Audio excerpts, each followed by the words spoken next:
Hi അസ്സാം വലൈക്കും. ഷിൻസിസ് വ്ളോഗിലെ പുതിയൊരു വീഡിയോയിലേക്ക് എല്ലാവർക്കും സ്വാഗതം. എല്ലാവരും സുഖമായിരിക്കുന്നുണ്ടല്ലോ? അൽഹംദുലില്ലാ, ഞങ്ങളും ഇവിടെ സുഖമായിരിക്കുന്നു കേട്ടോ. അപ്പം ഞാൻ ഇന്ന് വന്നിട്ടുള്ളത് ഒരു വെറൈറ്റി ആയിട്ടുള്ള ഒരു അപ്പത്തിൻ്റെ റെസിപ്പി ആയിട്ടാണ്. അപ്പോൾ നമുക്ക് ബ്രേക്ക്ഫാസ്റ്റ് ആയിട്ടും ഡിന്നറായിട്ടും ഒക്കെ ഉണ്ടാക്കി കഴിക്കാൻ പറ്റിയിട്ടുള്ള ഒരു റെസിപ്പിയാണ് കേട്ടോ.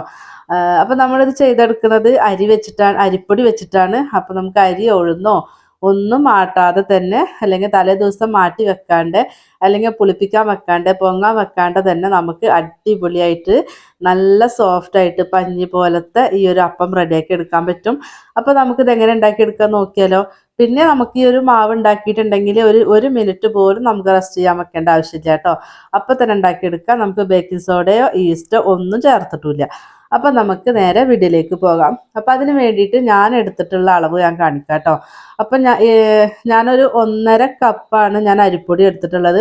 നമ്മുടെ സാധാരണ പത്തിരിപ്പൊടിയാണ് ഞാൻ എടുത്തിട്ടുള്ളത് കേട്ടോ. അപ്പം നമുക്ക് എത്രത്തോളം വേണമെങ്കിൽ അതിനനുസരിച്ചിട്ടുള്ള പൊടി എടുത്താൽ മതി.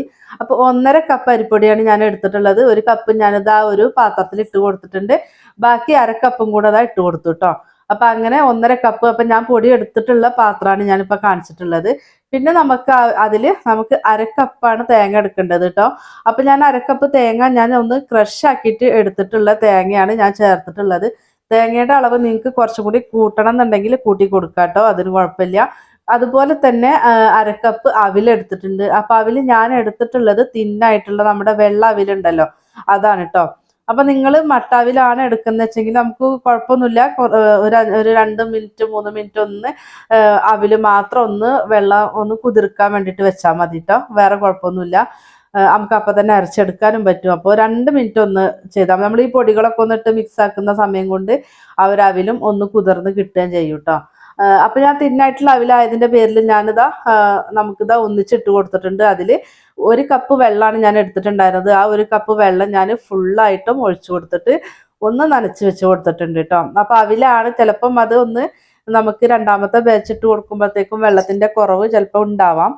അപ്പം ഞാനിതാ ആ നനച്ച് അപ്പം തന്നെയാണ് നമ്മൾ അരച്ചെടുക്കുന്നത് കേട്ടോ. വെള്ളം ഒഴിച്ച് അതൊന്ന് മിക്സ് ചെയ്ത് അപ്പം തന്നെയാണ് അരച്ചെടുക്കുന്നതും.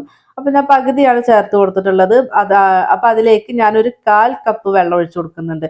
1/2 കപ്പ് വെള്ളം ഞാൻ അതിലെടുത്തിട്ടുണ്ടായിരുന്നു. 1/4 കപ്പ് വെള്ളം ഒഴിച്ചിട്ട് ഞാൻ ജസ്റ്റ് ഒന്ന് ഇതുപോലെ ഇളക്കി കൊടുക്കുന്നുണ്ട്. ഒത്തിരി വെള്ളമായി പോവരുത് കേട്ടോ. അപ്പം അരയ്ക്കുമ്പോൾ ബുദ്ധിമുട്ടില്ലാണ്ടിരിക്കാനാ 1/4 കപ്പ് വെള്ളം കൂടെ ഒഴിച്ചു കൊടുത്തത് കേട്ടോ.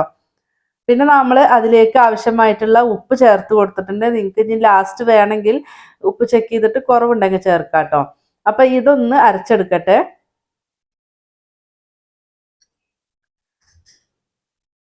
അപ്പോൾ അത് ഞാൻ ആദ്യം വെച്ച് കൊടുത്തിട്ട് ഇത് നന്നായിട്ട് അരച്ചെടുത്തിട്ടുണ്ട്. പിന്നെ ഞാൻ അതിൽ വെള്ളം ഒഴിച്ച് കൊടുത്തിട്ടില്ല കേട്ടോ.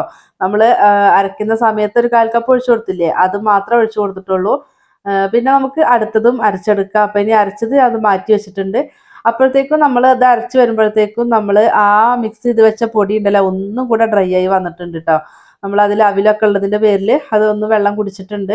അപ്പോൾ ഞാനിതാ ഒരു ഇത്തിരി വെള്ളം ഒഴിച്ച് കൊടുത്തിട്ട് അതൊന്ന് ജസ്റ്റ് ഒന്ന് മിക്സ് ചെയ്തിട്ട് നമ്മുടെ മിക്സിയുടെ ജാറിലേക്ക് ഒഴിച്ചു കൊടുക്കുകയാണ്. എന്നിട്ട് ആ ഒരു പാത്രത്തിൽ 1 ടേബിൾ സ്പൂൺ വെള്ളം ഒഴിച്ചിട്ട് അതൊന്ന് കഴുകിയിട്ട് അതും കൂടെ ഒഴിച്ചു കൊടുക്കുന്നുണ്ട് കേട്ടോ. അതിൽ നമ്മുടെ തേങ്ങയും പൊടിയൊക്കെ ഉള്ളതല്ലേ. എന്നിട്ട് ഒന്ന് ഇളക്കി കൊടുക്കുക. എന്നിട്ട് നമുക്കിതൊന്ന് അരച്ചെടുക്കാം.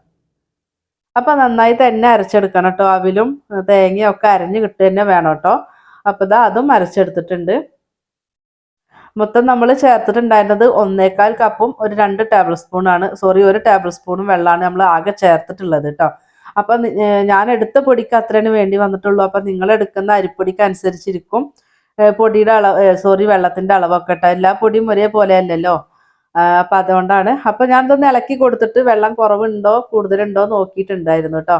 അപ്പോൾ വെള്ളം ഒത്തിരി അങ്ങോട്ട് കുറവില്ല. അപ്പം അതിൻ്റെ പേരിൽ ഞാനിതാ 2 ടേബിൾ സ്പൂൺ വെള്ളം മാത്രമാണ് മിക്സിയുടെ ജാറിൽ ഒഴിച്ചു കൊടുത്തിട്ടുള്ളൂ. എന്നിട്ട് ആ മിക്സിയുടെ ജാർ ഒന്ന് കഴുകിയിട്ട് ഒഴിച്ചു കൊടുക്കുന്നുണ്ട്.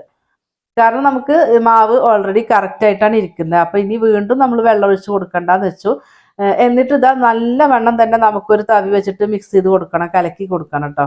അപ്പം നമുക്കിത് നേരെ ചുട്ടെടുത്താലോ. അപ്പം ഇതിപ്പോൾ തന്നെയാണ് ചുട്ടെടുക്കുക. നമ്മൾ അരച്ച് ഉടനെ തന്നെ ചുട്ടെടുക്കുകയാണ്. പിന്നെ ഇതിൽ ചെയ്യേണ്ട എന്താണെന്ന് വെച്ചാൽ നമുക്ക് ഫ്രൈ പാൻ ഉണ്ടല്ലോ, നോൺ സ്റ്റിക്കിൻ്റെ പാനിൽ ഇത് അത്ര എന്താ പറയുക പെർഫെക്റ്റ് ആയിട്ട് നമുക്ക് കിട്ടൂല കേട്ടോ. അപ്പം ഇതുപോലെ ഒന്നുകിൽ ഒരു ദോശക്കല്ല് വെച്ച് കൊടുക്കുക. ഇതുപോലെ കട്ടിയുള്ള ഉണ്ടല്ലോ, അപ്പോൾ ഇരുമ്പിൻ്റെ ചട്ടിയോ ഒക്കെ ഉണ്ടാവുമല്ലോ, അതിൽ വേണം ചെയ്തെടുക്കാൻ. പിന്നെ ദോശക്കല്ലായതിൻ്റെ പേരിൽ ഞാൻ ഫസ്റ്റ് ഉണ്ടാക്കി കൊടുക്കുന്ന സമയത്ത് അതിൻ്റെ ഉൾഭാഗത്ത് എല്ലായിടത്തും ഒരിത്തിരി എണ്ണ തടവി കൊടുത്തിട്ടുണ്ട് കേട്ടോ. അപ്പം ഇനി നമ്മൾ ഈ ഫസ്റ്റത്തേന് മാത്രമാണ് കേട്ടോ, അത് കഴിഞ്ഞാൽ പിന്നെ എണ്ണ തടവി കൊടുക്കരുത്. അപ്പോൾ ആദ്യം നമ്മൾ ചുട്ട ഈ ഒരു അപ്പം പോലെ ആയിരിക്കൂല കേട്ടോ ബാക്കിയുള്ള അപ്പങ്ങൾ. ഈ ഒരു അപ്പത്തിനെക്കാട്ടിലും അടിപൊളിയായിട്ട് നമുക്ക് ഇനി ചുടുന്നതാണ് കിട്ടുക കേട്ടോ. കാരണം എന്താണെന്ന് വെച്ചാൽ ഈ ഒരു അപ്പം ചുട്ടെടുക്കുന്ന സമയത്ത് എണ്ണയുടെ ആവശ്യമില്ല, നമ്മൾ എണ്ണ തടവി കൊടുക്കേണ്ട ആവശ്യമില്ല കേട്ടോ. എണ്ണ തടവാണ്ട് എണ്ണ ഇല്ലാണ്ടാണ് നമ്മളിത് ഉണ്ടാക്കിയെടുക്കേണ്ടത്. അപ്പോൾ കണ്ടല്ലോ, ആദ്യത്തെ തന്നെ നല്ല ഹോൾസും കാര്യങ്ങളെല്ലാം വന്നിട്ടുണ്ട്, നല്ല സോഫ്റ്റ് ആയിട്ടൊക്കെ തന്നെ കിട്ടിയിട്ടുള്ളത് കേട്ടോ. കണ്ടോ? അപ്പോൾ ഇതാ ഇതിൻ്റെ അടിവശം ഒന്നും കരികയോ മൊരിയോ ഒന്നും ചെയ്തിട്ടില്ല കേട്ടോ, അല്ലാതെ തന്നെ നമുക്ക് കിട്ടും. അപ്പോൾ ഇനിയുള്ളത് ഞാനിതാ എണ്ണ തടവാണ്ടാണ് ചെയ്ത് കൊടുക്കുന്നത്. അപ്പോൾ ഇനി നിങ്ങൾക്ക് എണ്ണ തടവണം എന്ന് നിർബന്ധമായിട്ടുള്ള ഒരു പാനാണ്, ദോശക്കല്ലാണെന്നുണ്ടെങ്കിൽ എണ്ണ ഒന്ന് തടവിയിട്ട് ഒരു ടിഷ്യൂ വെച്ചിട്ട് അതൊന്നും ഇങ്ങോട്ട് തുടച്ചെടുക്കുക, നമ്മൾ ആ ഒരു അപ്പം ഒഴിക്കുന്ന സ്ഥലത്ത് കേട്ടോ. അങ്ങനെ ചെയ്താലും മതി. അപ്പോൾ അതാ ഞാൻ അടുത്തത് ഒഴിച്ചു കൊടുത്തിട്ടുണ്ടാവുണ്ടോ. നമുക്ക് അതുപോലെയല്ല, അതിലും ഈ പെട്ടെന്ന് തന്നെ നമുക്ക് ഹോൾസ് ആയിട്ട് വരും കേട്ടോ. പിന്നെ ശ്രദ്ധിക്കേണ്ടത്, നമ്മൾ ഈ ഒരു മാവ് ഒഴിച്ചു കൊടുക്കുമല്ലോ, ഒഴിച്ച് കൊടുക്കുന്ന സമയത്ത് ഹൈ ഫ്ലെയിമിൽ തന്നെ വെക്കണം, നിർബന്ധമാണ്. ഹൈ ഫ്ലെയിമിൽ വെച്ചിട്ട് നമുക്ക് ഈ ഒരു മാവ് കോരി ഒഴിച്ചു കൊടുക്കുക. കോരി ഒഴിച്ച് ആ ഹോൾസ് എല്ലാം നിൽക്കുമല്ലോ, വരുന്നത് നിൽക്കുന്ന സമയത്ത് മീഡിയത്തിലാക്കിയിട്ട് മൂടി കൊടുക്കുക കേട്ടോ. എന്നിട്ട് ഒരു 2 സെക്കൻഡൊക്കെ മതി, അപ്പോഴത്തേക്ക് നമ്മുടെ അപ്പം റെഡി ആയിട്ടുണ്ടാവും കേട്ടോ. കണ്ടോ? ആ ഹോൾസ് എല്ലാം കംപ്ലീറ്റ് വന്ന ശേഷം അത് മൂടി കൊടുത്തിട്ട് 2 സെക്കൻഡ് കഴിഞ്ഞിട്ട് തുറന്നു നോക്കുക. ഇതിൻ്റെ സൈഡൊക്കെ കണ്ടോ ഇങ്ങനെ പൊങ്ങി വന്നിട്ടുണ്ടാവും കേട്ടോ. അപ്പം നിങ്ങൾക്ക് തോന്നും ഇത് ഹാർഡായിട്ടാണോ ഇരിക്കുന്നതെന്ന്, ഒരിക്കലും അല്ല കേട്ടോ. അത് നമ്മൾ ആ ഒരു പാനിൽ നിന്ന് എടുത്ത് മാറ്റി 2 മിനിറ്റ് കഴിഞ്ഞപ്പോഴത്തേക്കും ആ ഒരു അപ്പം നല്ല സോഫ്റ്റ് ആയിട്ട് വന്നിട്ടുണ്ടാവും. അപ്പം അങ്ങനെതാ ബാക്കി മുഴുവനും ചുട്ടെടുക്കുകയാണ് കേട്ടോ. അപ്പോൾ നോൺ സ്റ്റിക്കിൻ്റെ പാനിൽ ചുട്ടെടുക്കുമ്പോൾ അത്ര പെർഫെക്റ്റ് ആയിട്ട് കിട്ടൂല. അപ്പം അത് ഞാൻ മുന്നേ ഞാൻ പറഞ്ഞതാ കേട്ടോ. കാരണം നിങ്ങളത് ഫ്രൈ പാനിലൊക്കെ ഉണ്ടാക്കുന്ന വെച്ചെങ്കിൽ ചിലപ്പോൾ ശരിയായില്ല എന്ന് വരും. അപ്പം അതുകൊണ്ടാട്ടോ ദോശക്കല്ലിൽ തന്നെ ചെയ്തെടുക്കുക, അല്ലെങ്കിൽ ഇതുപോലെ കട്ടിയുള്ള ഒരു ഇരുമ്പിൻ്റെ ചട്ടിയായാലും മതി കേട്ടോ, അതിൽ ചെയ്തെടുത്താലും മതി. അപ്പോൾ കണ്ടോ, നമ്മുടെ അരിപ്പൊടി വെച്ചിട്ടുള്ള 1 മിനിറ്റ് പോലും റെസ്റ്റ് ചെയ്യാൻ വെക്കാത്ത മാവാണ്, അരച്ച ഉടനെ തന്നെ ഉണ്ടാക്കിയിട്ടുള്ള മാവാണ്. കണ്ടല്ലോ, നല്ല സോഫ്റ്റ് ആയിട്ടുള്ള അപ്പം തന്നെയാണ്, നല്ല സോഫ്റ്റ് ആയിട്ട് നല്ല പഞ്ഞിയായിട്ടുള്ള അപ്പാണ് കേട്ടോ. നല്ല ഹോൾസും വന്നിട്ടുണ്ട്. അപ്പം നിങ്ങളൊന്ന് ട്രൈ ആക്കി നോക്കണം കേട്ടോ, ഒരിക്കലെങ്കിലും ഒന്ന് പരീക്ഷിച്ച് നോക്കി വെക്കണം, അടിപൊളിയാണ് ഇതിൻ്റെ ടേസ്റ്റ് കേട്ടോ. അപ്പോൾ നമ്മുടെ വീഡിയോസ് കാണുന്ന പുതിയതായിട്ടുള്ള കൂട്ടുകാർ പ്ലീസ് ഒന്ന് സബ്സ്ക്രൈബ് ചെയ്തിട്ട് സപ്പോർട്ട് ചെയ്യണേ.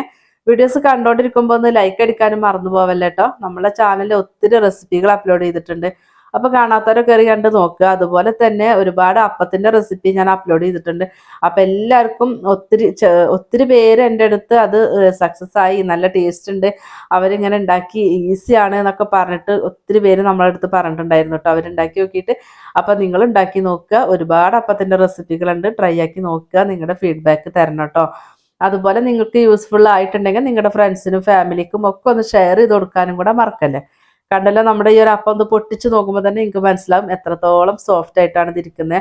ഒത്തിരി കട്ടിയും ഇല്ലാതെ തന്നെ നല്ല ടേസ്റ്റ് ഉണ്ട്. അതുപോലെ തന്നെ നമുക്ക് പെട്ടെന്ന് തന്നെ തയ്യാറാക്കാനും പറ്റും.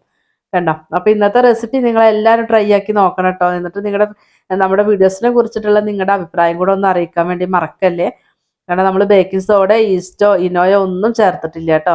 അപ്പോൾ ഇൻഷാ അല്ലാഹ് നമുക്ക് മറ്റൊരു വീഡിയോ ആയിട്ട് വീണ്ടും കാണാം. അസ്സലാമു അലൈക്കും.